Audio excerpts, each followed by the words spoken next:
Hello and welcome to my new video. Today we will discuss scanning with the digital cameras. And I was in the search on this topic for quite a long period of time, and now because I have several options how we can scan film, I can actually compare different types of scans, and I can actually compare how they look like and what is the output of my conversions with the Negative Lab Pro. And if you think that the initial color and initial type of representation of the film comes from the only conversion, you are completely wrong. You're actually more dependent how you develop the film and which light source you're using to digitize your film. It can be a scanner, it can be different types of the light sources, flat panels, iPad as a background for your film, but keep it in mind that all of these features actually changing a little bit your film and how it looks like in a digital way.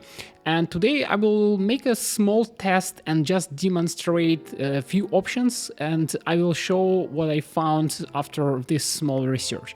So let's go in the darkroom and I will show my setup and what I will use for digitizing my negatives. So let's disassemble Enlarger and remove the light source from the Intrepid camera Enlarger and use it as a scanning setup. I borrowed Nikon D810 for this review, with the excellent lens of Nikon 105. And if you know, you know. I think for this money and even today you cannot find anything better than this camera. Maybe some Fujifilm medium format cameras, but scanning of film with a medium format camera, it sounds a little bit like overkill, especially for the home use. And with this copy stand, I think the whole setup looks really good, it's useful, it's easy to use, and because I have Nikon, I can easily tether capture it to my Lightroom. And now I just need to find the negative which I will scan and make a comparison test on. So I have a few of them. I have an interesting double shot from the rooftop in Paris. I make two shots by mistake, one is a little bit underexposed and second one with a normal exposure. And I really like this shot just because I know it will have a crazy amount of gradation of color, some requirements for shadow details, and also amazing sunrise color in the sky. And I want to capture all of these colors in the same time and without any problems. And I also want to see how well the sharpness behavior on this picture and also how the color rendition and color transition and how easy to scan it and how easy to handle whole setups. Inside the control module of Intrepid Camera Enlarger you can find the different settings, and you also have a custom settings. I tried several of them, but I end up using only custom setting with a special turn off white LED and using only RGB light with 100% power. So my scanning setup works like this. So I have a laptop with a Lightroom with a tethered capture and I can scan film, but with a standard 35 frames from Intrepid Camera Enlarger I cannot see the perfect edges of the frame, so you can also try to use frame a little bit bigger or even modify your frame for your needs. Both option works perfectly fine, so you can easily scan it with the different modes and the different settings. And as a scanning base, I think it works quite well, especially with the custom edit functions, so you can change RGB power of LEDs and check the different settings and maybe make some experiments there.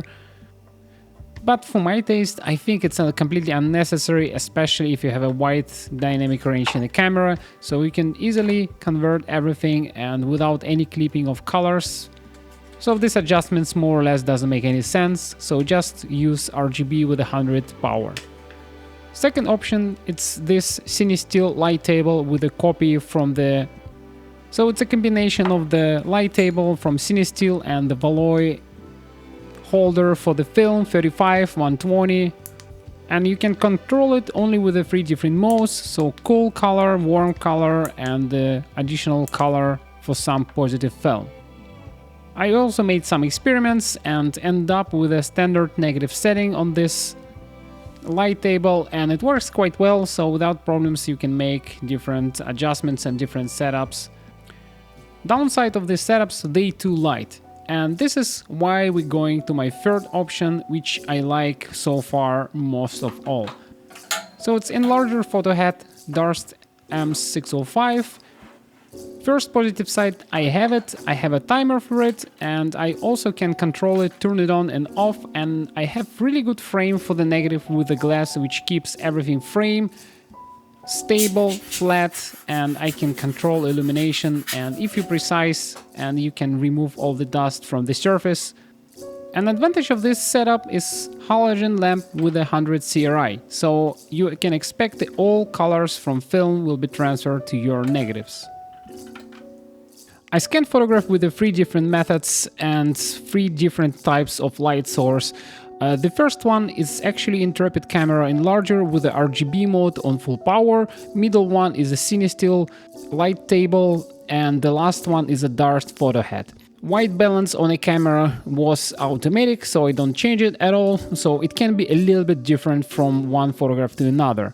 What is important here, I will just show you the one by one photo, and we will take a look here on a histogram how it looks like. So the first one, you can see it's fully spreaded here. You have some portions of the full information in the color there. And in the same time, you have no really big difference between both of the shots.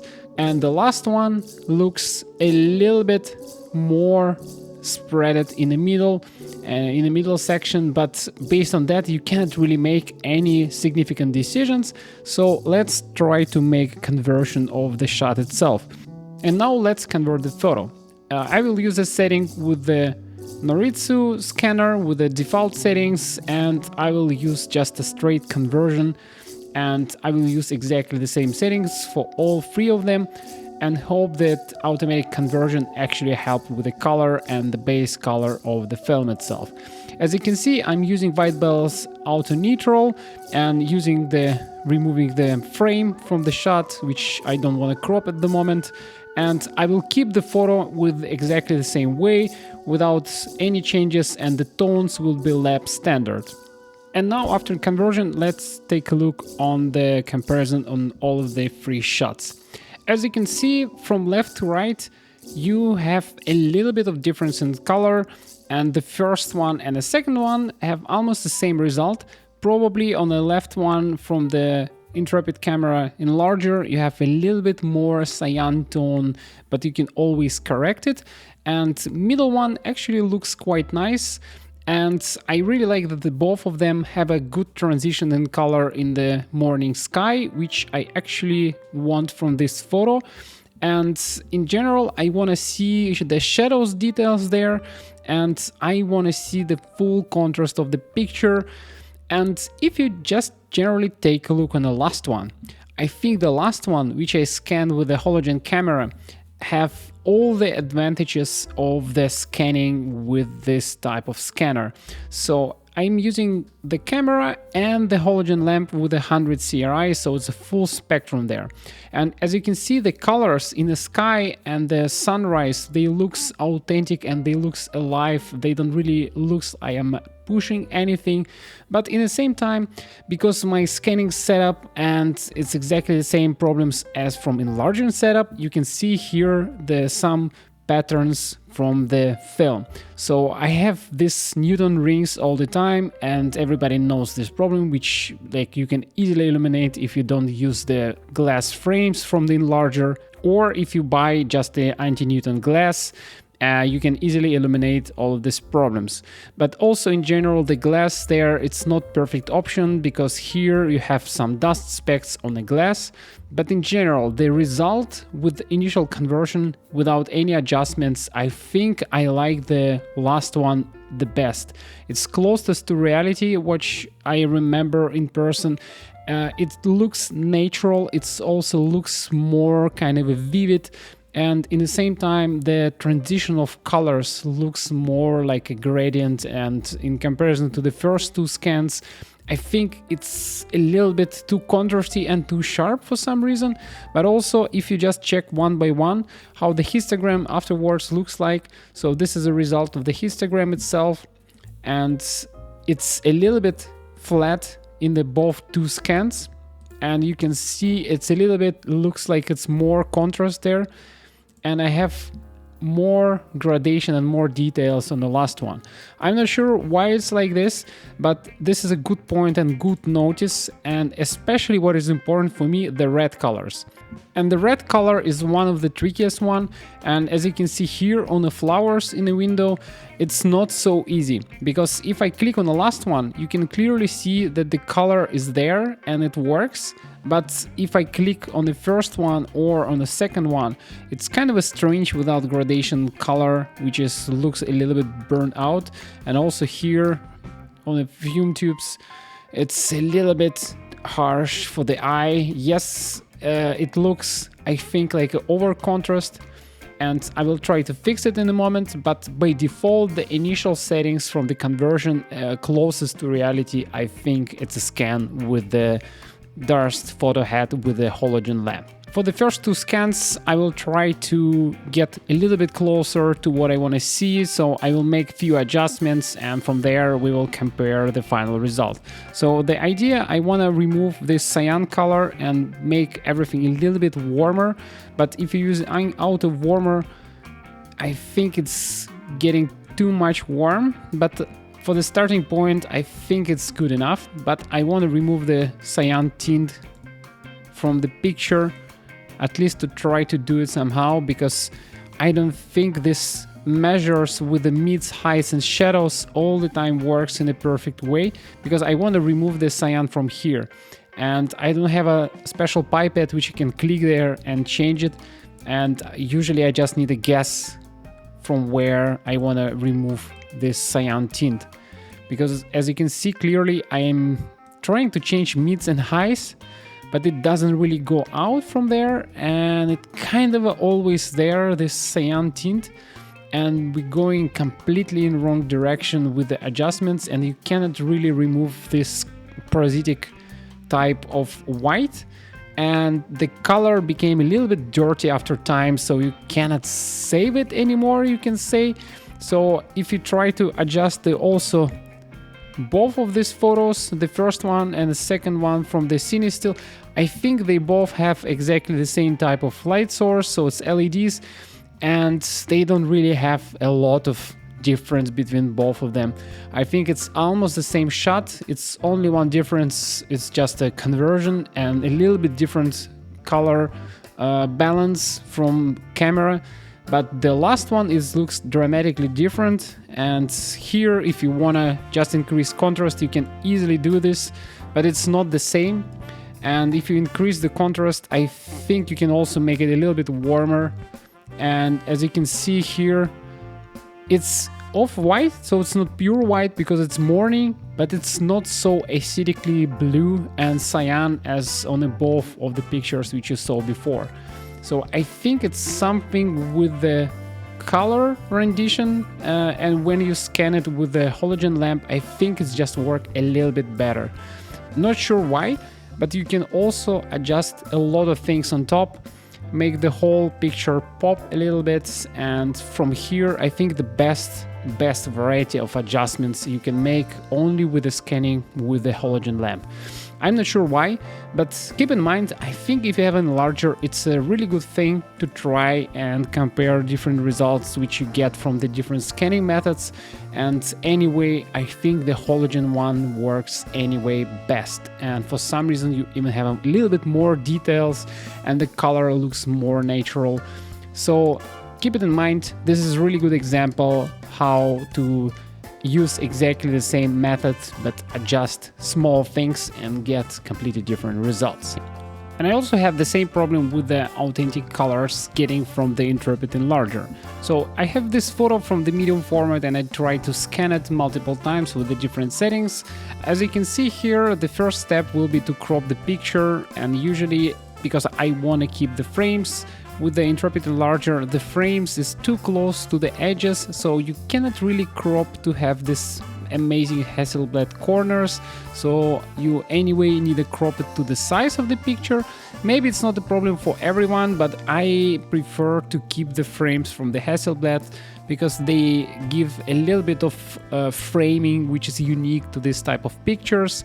And if you crop it, you can see from the beginning that the exposure for the picture is perfectly well balanced in the middle. You have no problems with the exposure. So if you start to making conversion of this negative with the Negative Lab Pro, I use exactly the same Noritsu with the 10% borders with the default pre-saturation of 3 and try to make a conversion of the shot. Really like the initial shot and the initial color temperature.